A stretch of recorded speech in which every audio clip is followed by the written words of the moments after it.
नागपुर के Kalamna police ने दोपहिया वाहन चोरी में लिप्त आरोपी को गिरफ्तार किया है। पुलिस से मिली जानकारी के अनुसार फिरियादी अंकुश पिल्लारे साई कृपा सोसाइटी ने कलमना हद में दोपहिया वाहन पार्क कर रखी थी, तभी अज्ञात आरोपी ने उसे चुरा लिया। पुलिस की जांच के दौरान तकनीकी माध्यम से और सीसीटीवी फुटेज के आधार पर आरोपी भूपेंद्र यादव उम्र 24 वर्ष पहाड़ी निवासी के लिप्त होने का पता चला।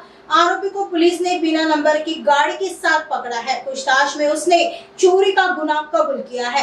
बता दें कि पूछताछ में आरोपी ने 3 दोपहिया वाहन चोरी के मामले का खुलासा किया, जिसमें कलमना के 2 मामले और सदर पुलिस थाना का 1 वाहन चोरी का मामला उजागर हुआ। प्राप्त जानकारी के अनुसार आरोपी के खिलाफ पहले भी चोरी के मामले दर्ज है। आगे की जाँच कलमना पुलिस कर रही है। कळमना पोलीस स्टेशन अंतर्गत काही वाहन चोरीचे गुन्हे दाखल होते। त्यात आमची डीबी टीम पीएसआय रामलोट साहेब आणि त्यांची टीम हे तपास करीत असताना त्यांनी संशयावरून एक आरोपी नामे भूपेंद्र यादव राहणार पारडी याला ताब्यात घेतलं आणि त्याला विचारपूस दरम्यान त्याच्याकडून 3 चोरीची दुचाकी मोटरसायकल आम्ही जप्त केल्या। त्या 3 मोटरसायकलपैकी 2 गुन्हे पोलीस स्टेशन कळमना येथे दाखल आहेत आणि एक पोलीस स्टेशन सदर येथे आहे। असे 3 गुन्हे उघडकीस आलेले आहे।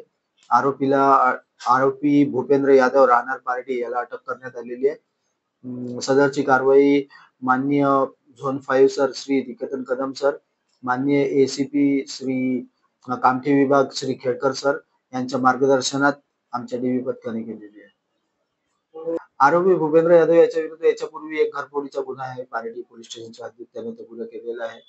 चोरीच्या सवयीचा आहे। त्याचा एक भाऊ पण चोरी करण्याच्या सवयीचा असून तो दुर्ग जिल्ह्यात एका पोलीस स्टेशनला अरेस्ट होऊन सध्या जेलमध्ये आहे।